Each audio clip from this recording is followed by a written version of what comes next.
Hello and welcome to episode 69 of the TRUUMAN Podcast, the podcast designed to create a generation of self-defined men. Today, I'm joined by Stephen Ware. Stephen, it's an absolute pleasure. How are you doing? Good, thanks. Feel free to call me Steve. I'm only Stephen on Sundays if I've done something wrong. But yeah, I'm doing. Okay, so it might be Stephen by the end of the podcast, but it's Yeah, still Steve for now. yeah. Amazing.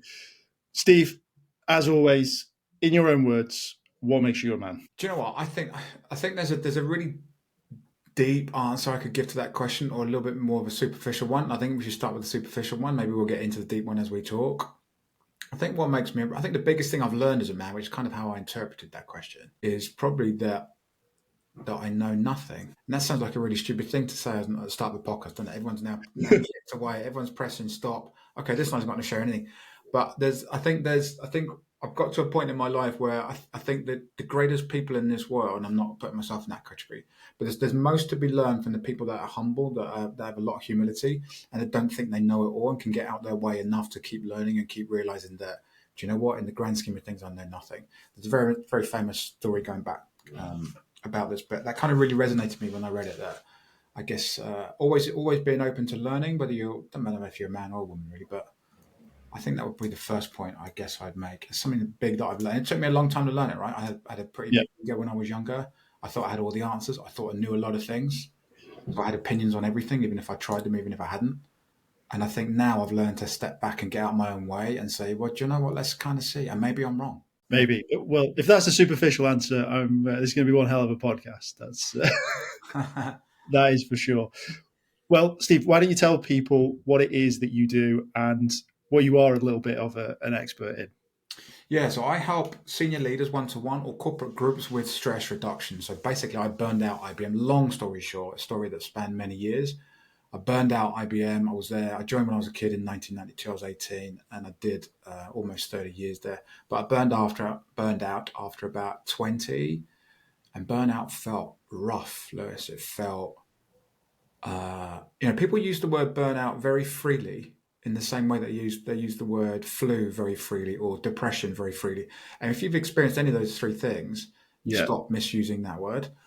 So for me, burnout was horrific sleep. It was high anxiety. It was existing rather than living. It was awful, and I needed something, right? And what I knew, going back to the kind of what makes me a man, what I knew for sure was that I didn't need meditation or mindfulness, because that sounded like BS. That sounded like navel gazing crap. That sounded like not something a tough guy like me should need, or admit, even admitting I needed something was a big enough thing. So anyway, I rejected it. Somebody said to me, "Oh, it's meant to be good. I've read a load of stuff and they're doing it at Google and all that." And I rejected that out of hand and said, "No, I don't need that. I'm too good for that. I'm too manly for that." So I binned it. But there's one part of my brain that said, "Do you know what? It's been around 2,500 years, and even the Western science now is very compelling." So I got out of my way just enough to try it. It radically changed my life. People at work started to notice, not because I told them, because they noticed it in me. That led me to going off to the University of Oxford to learn how to teach mindfulness and business, bring an 8-week course back into IBM, teaching my colleagues because they begged me for help. And it was ridiculously successful and went kind of viral in the company. It was the first and only corporate approved mindfulness program. And it lit a fire in me that had never been there before, Lewis. It was like I discovered something I was truly passionate about, and people could feel it, they could sense it. And so it's my life's work really now. Would I say particularly with men? Yeah, I probably attract more men than the average mindfulness teacher, but I think the average mindfulness teacher is a woman if you look at the stats. So I love breaking down the barriers. I love breaking down the myths. I love it when people show up to my talks virtually or in person and bring a whole huge bag of rotten tomatoes and chuck them and shout and swear and tell me that this is all BS and it's not going to be for them and da da da. I love all that stuff, because if we can get past it, we can get out of our own way. Yeah, there's some magic in there. There's some life-changing stuff in there, and it will change your life as much as exercise. It will change as much as healthy eating, as dental hygiene, all these pantheon of good things that we do, hopefully daily. Yeah. This is one of them, mate. This is a big, big one.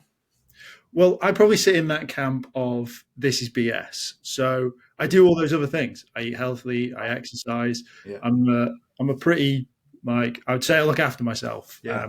mainly because I'd been through some shit in my life myself, and that was sort of the other side of it. Yeah. So, why do you think men think mindfulness is bullshit? Well, why don't you tell me? Why do you think it's bullshit? Well, I think it's interesting that you say that there's science and there's Western science in it. I think maybe that's a big thing, right? Is that it's perceived as fluffy, as Yeah. whiffy, as in you're just, that's why. Let's dig into it a little bit more, because it's going to be an interesting conversation, because I'm sure there's a lot of people listening to this or watching this that are nodding, saying, absolutely, Lewis. Yeah. And I would have been, right? I'm with you on this. So what would you say if I said the words meditation or mindfulness? What would be the first unfiltered, unchanged word that would come into your head? Would it be bullshit? Would it be something else? It probably wouldn't be bullshit. It'd probably be more like an like a piss take of it almost. Okay. Yeah. So just kind of ridiculing it. Yeah. And what would you think somebody who does practice meditation mindfulness, what would you imagine that the outcomes for that person would be? What would they get from it, do you think? Well, they obviously get something from it. I wouldn't be able to glean what it would be. They obviously feel it works. I don't know. Like, if you want me to go fully unfiltered, it's probably sort of in the realm of manifestation and crystals. That would probably be the parcel I would put it with. Oh, okay. Okay, so untangible, impossible to prove things. Okay, perfect. So all I'd say to you is, and we can go into as much detail or as little detail as you want on this call, I would say, if you ever want to try it, just see what's true for you, Lewis. Right? Forget. I mean, I don't use crystals or ask you to hug trees or burn incense or do any of that stuff, and you don't need to, right? Not that there's anything particularly wrong with doing that, but I would say just try it and see what's true for you, right? In the same way, and it's easy to rubbish anything. Let's pick fitness as an analogy that I could rubbish. Yeah. So you just said to me, you look after yourself, you do a bit of fitness, right? Let's say I was morbidly obese. I'm sat here. And let's pretend I'm massively overweight. I'm 30 stone. It hurts to move almost. And you say to me, Steve, exercise is amazing. Look at all these scientific papers proving it. It's great for me. And I go, oh, okay. I'll tell you what I do. Well, I can't run because I'm kind of incapacitated in that sense, but I will walk around the block because you're telling me walking's great for me, right? And what does it do? Well, exercise makes you feel better. It makes you lose weight. It makes you mentally sharper, all these good things, right? So I walk around the block and I come back and I'm knackered and my joints are fucked because the weight is killing me. Yeah. And I get on the scales and I've not lost a single pound. I feel worse than when I went. And I ring you up and go, Lewis, what are you talking about? That was awful. That was crap. And I feel worse. Yeah. I feel worse. So please don't tell me exercise works. Please don't tell me it's going to be good for me. Please don't tell me I'll lose weight or feel better, because I've just done it and it's a load of shit. And if people, and of course we all know what comes next after that, right? Because if you give people an analogy they can understand, like fitness, they go, well, yeah, but of course you're not going to get fit from doing it once, or just, you have a long, long way to go probably before you felt great. But do you know what? It is possible. And why is it possible? Because millions and billions of other people have done it. So I would just put mindfulness in that camp, right? If you ever get to the point where this resonates enough with you that you think, do I want to try this? Find a great teacher, find a great app, find a great book, try it, give it some time, give it 8 weeks, I'd ask you to give it, and then look back and see. So you'd be your own laboratory, Lewis. Forget the stuff from Harvard and Oxford and everywhere else. Forget the peer-reviewed double-blind studies, right? As brilliant as they are. Forget all that, because none of it matters. The only things that would matter would be, would it change your life? How would it change your life? And how would you feel? Yeah. It's interesting that you say it like that, because you said you dismissed it yourself and then you went on your own journey with it. Yeah. So what did that look like? Like, was it just a case of it kept popping up, or like, how did it keep coming round to the point where you were like, yeah, okay, I'm going to try this? Because there'll be other people that are like, yeah, give it 8 weeks, whatever. But they'll hear this podcast and then in 2 weeks they might see it again. Like, so explain that side of things. Yeah, I mean, I can answer that in one word: suffering. I'll expand on it a little bit, right? So suffering. So I probably struggled the first bit in my early 20s. And there was nothing kind of formally diagnosed other than sort of bit of anxiety and depression. They gave me medication for that. Yeah. Which I took, which kind of, people that have never had any experience with that, for me, the experience wasn't, a lot of people think, if you go to the doctor and you say, I'm not feeling great, and they say, well, well, how depressed are you? And they'll say, well, how happy do you want to be, Lewis? And if you take 1 a day, you're going to be pretty happy. Take 5 a day, you're going to be you'll be bouncing off the walls, mate. You're going to be the most brilliant person to be around. You'll be so happy. Of course, that's not the case. So what this medication does, it kind of numbs your experience. It takes away the highs and takes away the lows really good. So for me, that wasn't a particularly great experience. I didn't have a big problem with it, but it wasn't a great experience. I spent a lot of time using talking therapies. So by the time I got to this, I thought, well, I've tried a few other things. What else is there? And I think, and I was suffering enough. The answer to the question was suffering, right? If you're dreading bedtime every time you get in your bed because you know you're just going to be tossing and turning, your mind's going to never switch off, and it's torturing you. You are going to do anything, and you will try something for 8 weeks because the suffering's got so big.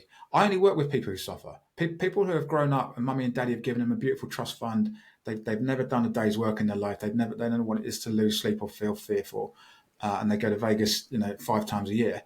They don't come on my course yet. They may when they realise that all the money in the world won't make you feel peaceful if you're not feeling peaceful. Yeah. What's your opinion on, you've mentioned it briefly, the terminology and using that, and you mentioned suffering. It's almost like it sounded like it was last resort. Is that fair to say? Like it was a bit like, I've literally tried everything. There's definitely nothing else to lose. Nothing to lose. Yeah. So you've obviously come from that place. You've taken medication. I know that you refer to your practice as a drug-free Xanax, and that it's a sort of way that you can. That's a kind of playful headline, but yeah. But let's go back, because you say those people that you don't deal with and the people that you do deal with. Like, what's your views on the terminology around mental health, well-being, burnout? Like, are they being used too much as buzzwords, or is it good that they're being used and it's bringing light to this topic? A bit of both, I think. I think it's brilliant that people are talking about it. I think it's brilliant that big, physically strong, macho men are talking about it. Tyson Fury talks about his struggles. You won't find many bigger, tougher men. You put most men in a ring with him, there's very few people that will come out on top. So because us men, we tend to associate kind of mental strength with physical strength sometimes, don't we? So we see someone like him, and he's a multi-millionaire, and why the hell would he suffer his mental health? He's one of the toughest guys on the planet, adored by lots of people. He's a VIP wherever he goes, and he's set for life. He's got nothing to worry about. What's his problem? Why is he such a big girl's blousing when it comes to his mental health? So you can throw all this stuff. So when a big guy like him stands up and says, "Do you know what? I struggle sometimes," I think that's extremely powerful. I think that's extremely helpful, especially for young boys or men, to look at someone like him and go, "Do you know what? Wow. Well, if I was in his position, I don't think I'd say that, because it would make me seem weak and everything else." So I think that side of it is really, really helpful. But I think there's a lot of talk. People don't know how to look after their mental health, and words get misused, and words have connotations, right? The reason I asked you right at the start of this, can you tell me the one word you think when you hear that? Yeah. And I've done that with loads of other people. And a lot of the time, especially for men, it is the word that comes up is like, and so I want to help people get past that, right? Because once you move beyond that, so I've said to people, forget the labels, and none of that's important. Doesn't matter whether you call it mindfulness or presence, awareness, or custard. It's just a label. Yeah. It's just a label. There's 2 types of knowing in this world, Lewis. One, conceptual knowing. I can teach you facts. Mindfulness is this. You could learn a definition. Yeah. But one of the analogies that people use is honey, right? You could do a PhD in honey. You could study how it comes about, how it's produced, the molecular structure of it. You do a PhD in the bloody thing. You don't know what honey is till you tasted it. You don't know what it is until it's become you, so to speak, because you've eaten it. Yeah. So that's the difference between the experiential knowing, the PhD, and the conceptual knowing, eating the honey. I want people to eat the honey, so to speak. I want you to try mindfulness and see what's true for you. Forget the books, forget everything else. You may need the books to kind of point you in that direction, but the signpost to Rome isn't Rome, is it? You got to actually kind of get there and see. Do you think people like Tyson Fury, and there's obviously an array of athletes and actors that have come out that, like you say, are physically strong or fit, or they have wealth, and their life in retrospect looks amazing, and it's like you would clip your fingers and swap straight away.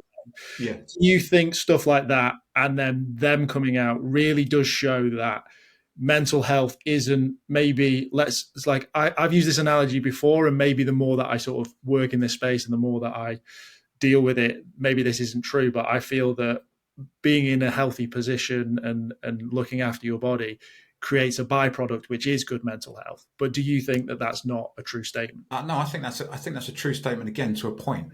I think the mind and body are totally inseparable. I think even mainstream medicine would agree with you on that. There's no separation between the mind and body. Your body, for example, doesn't know the difference between a real disaster and a thought of disaster. It will react in exactly the same way. Everyone can see if that's true in their experience. If I lie awake in bed tonight worrying about potentially losing my job, my body will flood with the same chemicals and have the same reaction if I'm lying in bed thinking, shit, I lost my job. So there is no difference in the thought of disaster or real disaster to our bodies. So our minds have a huge, and it's kind of two-way thing. So yeah, I think they're completely inseparably linked. I think if you look after your body, it will help your mind. But will it be enough? It wasn't for me, mate. I was running and playing basketball and eating healthy and not boozing, not smoking, da da da. But that wasn't enough. I needed something else. I needed to actually. Whereas that was kind of a focus on the body and then some beautiful side effects for the mind, so to speak. Yeah. I also wanted something like a focus on the mind and be beautiful side effects in the body, if that makes sense. If you bring those two things together, that's perfect, I think. Yeah.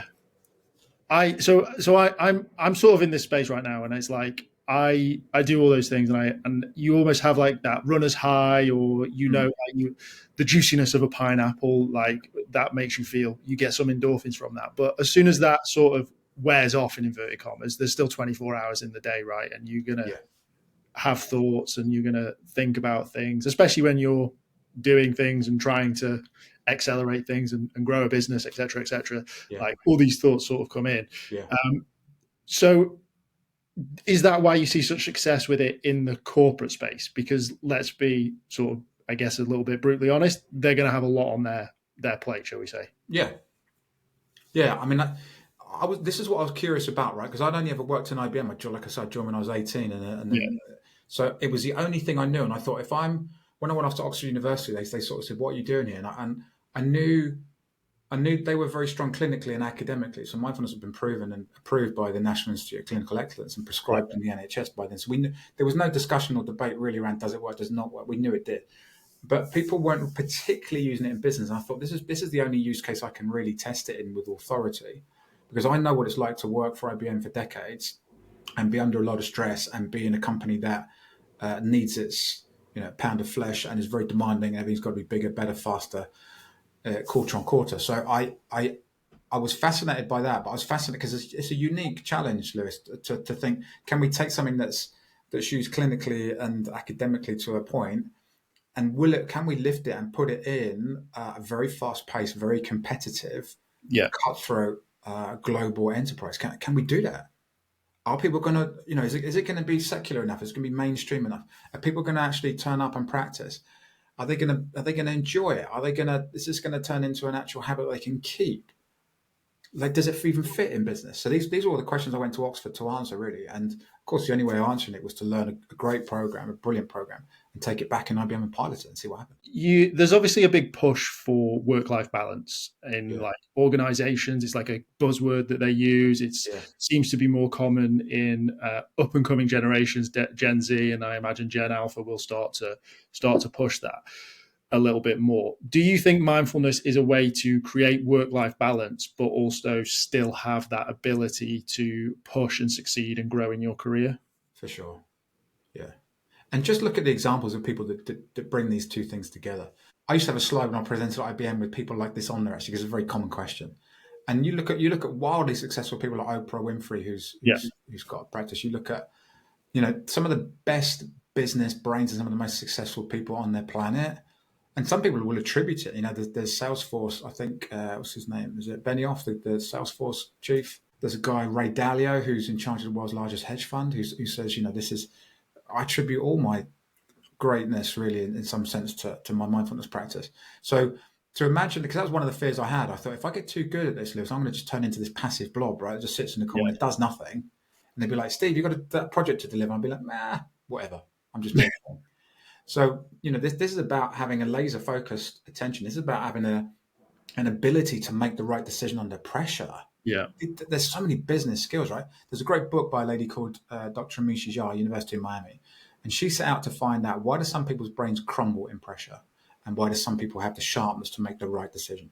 And she found that literally people's brains were going offline when under the most intense pressure, right? So if your amygdala, the fight, flight, freeze, is triggered heavily, one of the messages it sends is to your prefrontal cortex to say, shut down, don't need this yet, don't need you now. We go into sort of survival mode. But the prefrontal cortex is used for sort of reasoning and decision making. So one of the brilliant things she spoke about in the book, that was a brutal example, was there's a guy in Afghanistan, right? So it's one of the worst incidents in recent friendly fire history for the US. There's a guy and he's got a GPS device, and he knows he's got to put the coordinates in to drop it on the enemy. He's about to press the button. He sees the battery low message come up. He knows, because he's been through it 1,000 times in training, if you change the batteries in this GPS device, it resets the coordinates to your base location. And you know what's coming next. He changes the batteries and he pushes the button. He kills a load of US troops. Now, he wasn't being slapdashed. He wasn't being half-assed. He wasn't on his phone to his mates and then going, oh, I need to press this button.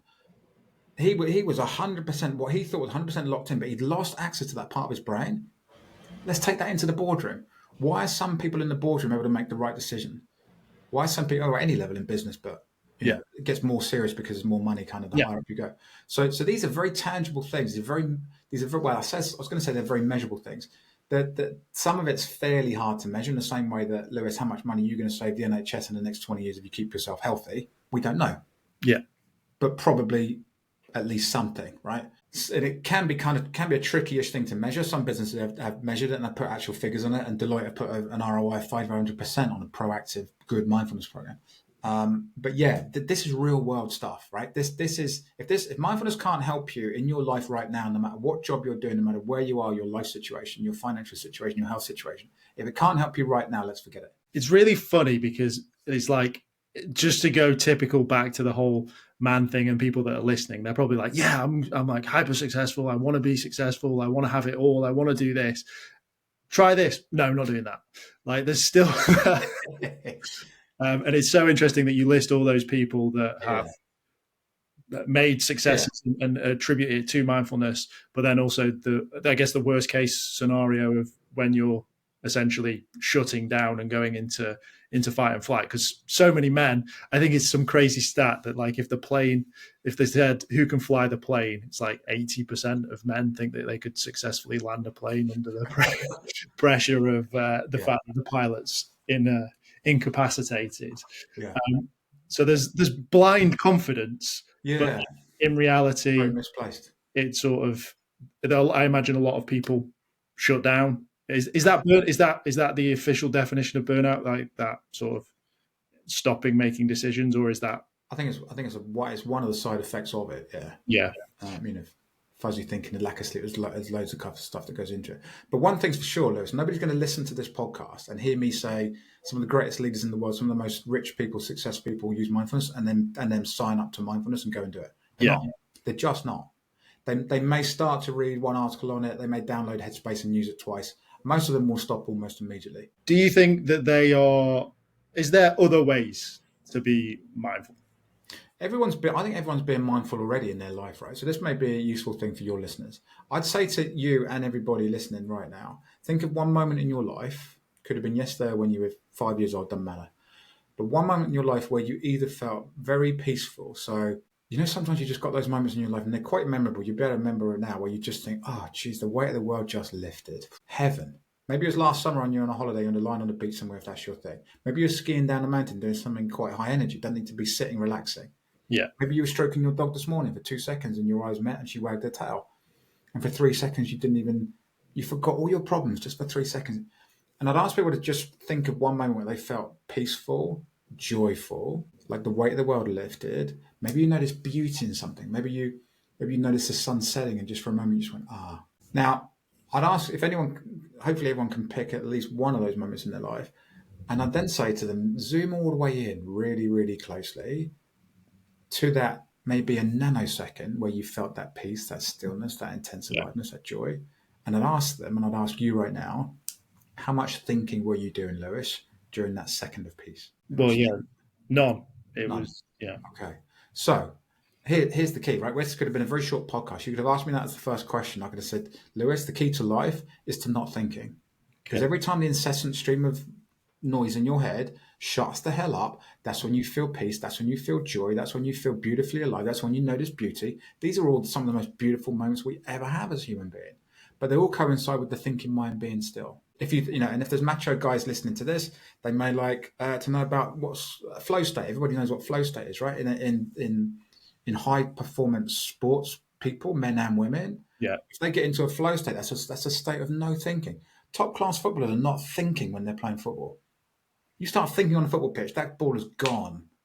You start thinking when you're skiing down a mountain at God knows what miles an hour, you're falling over. The chance of you, if you're riding a bike 150 miles an hour and you start thinking, daydreaming, chance of you falling off and dying go up massively. So we force ourselves into this. The reason tortured athletes like Paul Merson, Paul Gascoigne, Tony Adams, the reason they'll all say to you, the one moment in my life, Steve, when I don't feel stressed, when I don't want to put a bet on or have a drink or is when I'm playing football. Why? Because they're not thinking. The mind can't torture them there. So there's an absence of thought, right? So if I want people to take one thing from this podcast, notice that when your mind stops in your life, beautiful things happen. The problem with that, Lewis, is you can't stop your mind by trying hard to stop your mind. And I'd invite people to try that. Yeah, no, I was trying it. Okay. So sometimes I literally say to people, let's take 10, 20 seconds. Just don't think a single thought. And unless people have been shown how to do that, you can't stop your mind. So then you have to learn ways of working with your mind and allowing it to come to a gentle place of stillness by itself rather than trying to wrestle it to the ground and hold the bloody thing down. Yeah. And when you learn that, that's a beautiful thing. But that is mindfulness, right? So people leave this podcast with a definition of mindfulness. Mindfulness was you cuddling your dog for 3 seconds this morning. Mindfulness was you playing football the other day and forgetting your problems just for however many minutes you played. Mindfulness was lying in the hammock on the beach and just feeling the sun on your face and hearing the tide coming in and out, smelling the sun cream. Mindfulness was having that sip of really expensive wine that you treated yourself to and really being there for it. That's mindfulness. It's not some bullshit abstract concept that you can't relate to. It's some of the best moments in your life. That's a really nice way of putting it. Like, how can you not try it if you refer to it as that, as being the nice parts of your life? Yeah, so you're already doing it. So most people want more of that, right? Because most people, and some people say to me, Steve, running's my mindfulness. When I go out running, I don't think about anything. I'm just running and I feel the wind and I feel the feet on the floor and blah, blah. And that's great. That's perfect. Keep doing that. But for me, it wasn't enough, right? Because at 3 o'clock in the morning, if I can't sleep, there's no point putting my running gear on. It's not practical. Well, so you mentioned a thing which I want to touch on, which was gambling and drugs, and then also like being present. So we look at like social media, or you see these like memes on social media of people who are all at an event taking pictures and videos rather than, and then there's like an old woman that's enjoying it, and it's like, be the old woman. Yeah. But then you mentioned drugs and gambling. Yeah. Do you think that we are seeking mindfulness, and if we can't find it, we have to try and find it in another way? And for some men and people, that's through those vices. 100%. Just look around you. Just see, again, let's forget any abstraction here. Let's forget me telling you anything. Just look around you. Look at, first of all, notice how much people are lost in thought. Look around you in the street. Most people are walking around like, you can almost see them, I'm exaggerating a little bit, you almost see them sort of going, there's a narrative, there's a monologue or a dialogue going on in their head, right? Or they've got this in front of them and their head's buried in that. Everyone's trying to get out their own mind all the time, whether they smoke something, whether they drink something. If I drink enough whiskeys, I'll probably stop thinking. Yeah. Just before I fall off the chair, probably. But so there are healthy ways and unhealthy ways of stopping the mind. And the difference is, Lewis, the unhealthy ways take you below thought. Yeah. Kind of anesthetize yourself to life. Mindfulness will rise above it. So you'll be sharper, you'll be more focused. You won't be lost in that thinking realm, and that'd be a beautiful step away from it, but you rise above it, you don't fall below it and sedate yourself. It's really interesting because I'm sort of going through it myself. So I stopped drinking, it's about 7 months now, and I was never a big drinker anyway, but I fully cut it out. And I stopped watching porn, mainly for an experiment because of statistics, and I wanted to understand what that would do. And then I'm eating healthy. I occasionally binge on sweets and chocolate, but the majority of the time I'm eating healthy. I was literally having this conversation with my brother the other day. We went for a walk, and I was like, to be honest with you, I'm feeling pretty anxious at the moment, and it's because I genuinely think I've cut everything out of my life and nothing's replaced it yet. Like I've just like no porn, no booze, healthy eating, low screen time. Like I'm just going through life like Right. So no. where's the dopamine? Where's the pleasure? Is that what you're saying? I think like because you're so used to it being Yeah. there, Yeah, yeah, yeah. like a withdrawal from. Right. Well, it is really. I mean, the biggest addiction in the world, I think, now is a smartphone. Yeah, Who's not addicted to their smarphone? Who? And what's your definition of addiction? Probably wanting to use it less and finding it really hard to do that. I think most people would say fair enough on that. I would. yeah. So it's interesting that we're talking about this as I'm sort of going through it and I'm Yeah. now trying to Let find me ask you a people. question. Let me ask you a question. And I thought about posting this on LinkedIn the other day. What's a better feeling for you, Lewis? A feeling of deep peace or a feeling of, or like a dopamine high, like an excited, I'm in Vegas gambling, this excited. Which would you prefer? If you could only have one or the other, if you could live the rest of your life in either a deeply peaceful state or that kind of highly excitable state, what would you pick? It's a really interesting question. I think that's a really tough question. I think if you asked that earlier, it might have been that dopamine high. But I think because I've gone through 3+ years of trying to detach and rebuild myself essentially into the best version that I can with the tools that I have to me without turning into a monk, Yeah. is probably that deep peace now. It probably genuinely would be that. I to be honest with you, I could probably count on my left hand how many times I've felt deep peace in the last, I don't know, 5 years, let's say. Let's go with Right. that as a, yeah, like, Right. um, so it's, yeah, I think now it would definitely be that.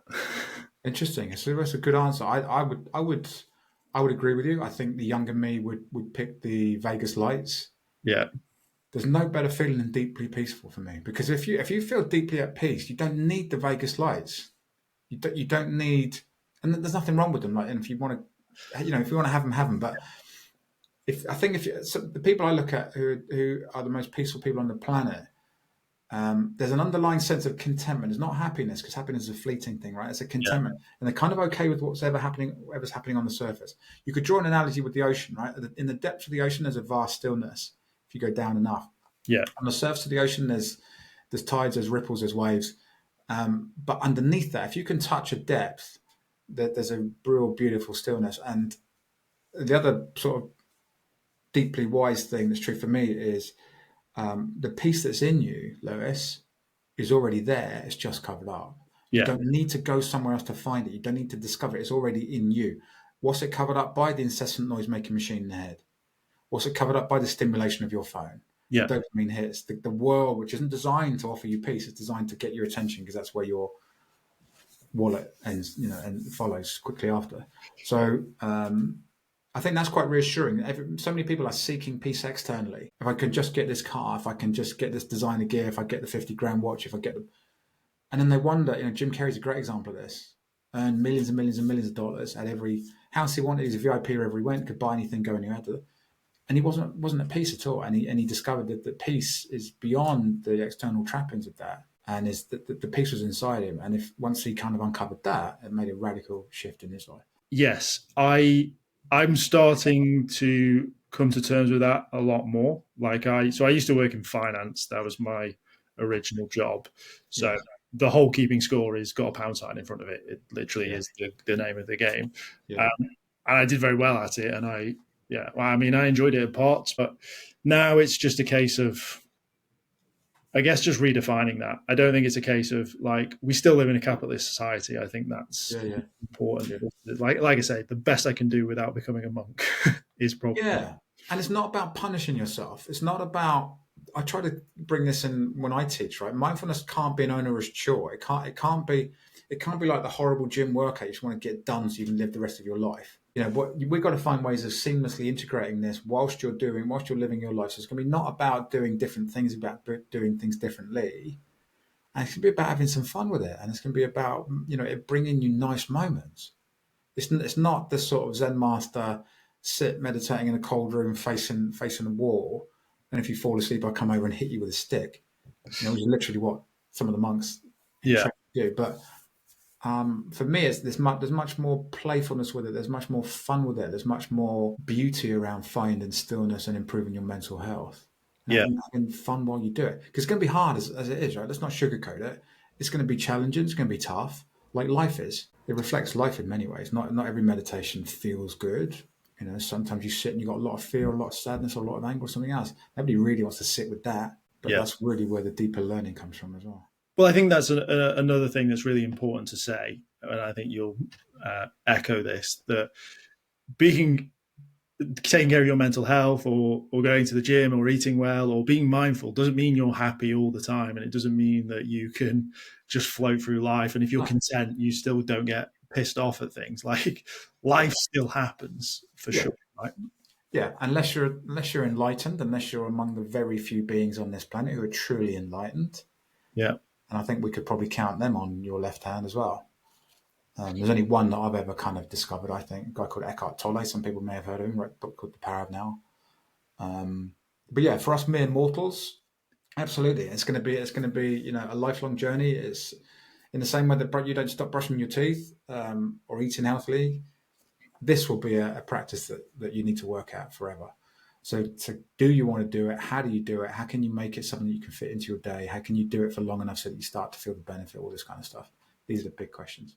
You mentioned having fun with it. Why don't you give some examples that someone that's listening might want to try, or like a 101 initial class to starting mindfulness? I think you can start at the most basic level, because one of the biggest problems people say to me, I don't have time to do it. I'd love to do it. And everyone wants the outcomes of meditation, but nobody wants to do the meditation. So one way around that, and I use this with some of the really busy execs I work with, and it's about not doing different things in your life. It's about doing the things you're already doing differently. So what does that mean? Well, let me show you a real quick trick, Lewis. Earlier we said that some of the greatest moments in your life was in your mind still. And then we said, but we can't quiet our minds by trying to quiet our minds. Yeah. If I asked you right now, and don't try and quiet your mind, don't have to try and feel peaceful, don't have to achieve anything. There's no pressure to do anything here. Don't even need to close your eyes or sit up straight. But just next time you breathe in, can you really pay so much attention to your nostrils? Place all your attention here, right at the tip of the nostrils. So as you're breathing in, I want you to sense the breath just coming in and out. Really feel it, mate. Really feel it come in, and then really feel it go out. So for me, I'll commentate out loud. You don't have to commentate in your head, but I'll just commentate out loud, give people the idea. So as I breathe in now, I can feel cool air right at the tip of the nostrils. If I stay there with my attention, it requires a lot of focus. But if I stay there for the full in-breath and out-breath, as it turns into an out-breath, it turns into slightly warmer air. Can you feel that? Yeah. Does that feel like an okay thing to do? Does it make you feel stressed? Noticing your breathing, is it a pleasant, unpleasant, neutral thing? Yeah, well, cool then warm. It's not cool then warm, okay. But let me ask you the more important question than that. This guy Eckhart Tolle that I talked about, he says, as human beings, if we focus all of our attention on the sensation of breathing entering and leaving our body, you can't think and do that thing. You can't think and be fully aware of the sensation of the breath entering and leaving your body. Yeah. You're doing one or the other. This is a massive thing. I can tell from your excited face. This is a revelation, right? Yeah. What have I just shown you? I've shown you one way of quieting your mind. People say, I can't quiet my mind. My mind keeps me awake all night, blah, blah, blah. Okay, well, we just were able to quiet your mind for 1 second. As you breathed in and breathed out and noticed the fact you were breathing. If you ask yourself that seemingly silly sounding question, am I breathing right now? And you didn't answer that question with your mind, but you placed your attention on your breath and you felt it. Am I breathing right now? Then you answer it, yeah, I can sense it, right? Your mind stopped. So if you did that every time you pulled up at a red traffic light stops your car, it can stop your mind, or it can invite you to allow your mind to stop. If you did that, the compound effect of that can be massive, Lewis, right? Because I can now hear all the cynical blokes shouting at this podcast going, big fucking deal. I'll stop my mind for half a second. Guess what? It didn't complete my inbox. It didn't get the project finished. All it did was I noticed my breath. It's nothing. It's a waste of time. Okay. In the same way that you smoking one cigarette right now will do nothing to negatively affect your health, and we won't be able to measure it in any way possible. If you smoked a cigarette on the hour every hour for the next 5, 10 years, what's going to happen? Chance of you suffering some ill health as a result of that go up massively. May not. Chances are, probably will. Yeah. Same with mindfulness. If you do one mindful thing, and look at it in isolation and ridicule it and rubbish it, then it will do nothing. If you do it enough, the compound effect is massive. So I need to work with people, as I was saying 8 weeks earlier. I need to work with people for long enough so that we start to do this stuff and we don't expect anything. We don't expect any results. We don't expect anything to happen. We just do it, as our friends at Nike say. And then after 8 weeks, we come back and say, what's changed? And people go, shit, my resting heart rate's down. I'm sleeping a bit better. I'm not shouting at the missus. I'm a better listener. I think I'm able to focus more at work. My relationship with my kids is better. When I'm out walking the dog, I actually notice the sun on my face now. I've stopped biting my nails. Whatever it is. And these little things are huge things, because guess what? Everyone's life is made up of tiny moments. Nobody's life is made up of 50 grand pay rises and trips to Vegas all week, every week. Yeah. You know, those little moments, the moments you're going to miss the most when they stop happening. There's a great quote from a lady called Brené Brown. I'll paraphrase it. And she says something like, I get so busy chasing the extraordinary moments that I miss the ordinary moments, the moments I've missed the most. Yeah. My dog giving me a little cuddle in the morning, noticing the sound of the rain on the windows. Those are the ones on your deathbed you'll think, shit, those are the good times. Yeah, that's good. It's I was going to ask you if you feel that mindfulness needs you to remove things before you do it, but I think you answered that anyway. So, for example, reducing your screen time or stop drinking or doing X, Y, and Z. But it's you don't. Yeah, I don't tell anyone what to do. I don't tell them how to live their lives. I just invite them to bring more mindfulness into it, and let's see what happens. If it does mean you booze less, great. I would never say to someone, stop drinking and come on my course. Yeah. Okay. Awesome. It's definitely food for thought. I've enjoyed it. It's been enlightening, shall we say, nonetheless. But Steve, we always end with this question, and hopefully you can maybe point some people in the starting points for mindfulness as well. But in regards to the men's space as a whole, what is it that you are liking, and what do you want to see more of? Yeah, kind of a biased answer. I'd love to see more men have more access to looking after their mental health and having different ways of doing it. And even within that, right? If we talk about mindfulness specifically, which is well my area, when you come on a mindfulness course, if you learn from someone good, they'll show you that there's loads of different doorways into the same room here. I asked you if you like following your breath. If somebody said, I don't like it, it makes me feel anxious, I don't like it. Okay, we're fine. We can use the body, we can use sound, there's loads of other things that we can do. So it's finding ways for men to be able to improve their mental health in ways that work for them. Fitness is the analogy. You know, you talk about running earlier. Someone else may love it, cycling, swimming, playing rugby, playing whatever it is, right? Find the thing that works for you and explore that. And I think if we can make that more accessible to men, because no one shows them how to do it. Nobody says it's okay to do it. Nobody admits. You know, we use words like admit. You know, I suffer with depression. I admit that. If we can drop all that language and just say, do you know what? We're just blokes. Jesus Christ. That's it. We're flawed human beings like everybody else on this planet. We need help with stuff. We've got the same crazy mind as everybody else. And if we can have some way of working with it and quietening it and living our lives in harmony with it, everything's better. Awesome. Steve, it's been an absolute pleasure. I genuinely could talk to you for hours. I think you're Thank you. an extremely interesting guy. If people want to find more and they want to get in touch with you, let them know where the best place to reach you is, and I'll leave the final thoughts with yourself. Okay. So, my final thought would be if anything has resonated, well, you'll find me on LinkedIn, Steve Ware. If you search kind of Steve Ware Mindfulness, my website is stevewaremindfulness.com. Those are 2 places you'll find me. My final thought would be if anything has resonated with you, the listener, I'm talking to kind of all individually here. If anything's resonated with you that I've said on this call, I'd really encourage you to just experiment with it a little bit, right? You don't have to come to me and get anything. Download an app you like the look of. Buy a book you like the look of. There's a great one called Finding Peace in a Frantic World by Mark Williams, who used to be a professor at Oxford University. Find a book, just scratch that itch, right? Don't believe your mind when it says it won't work for me. It's no good for me. I don't need this. I should be better than this. I should be tougher than this.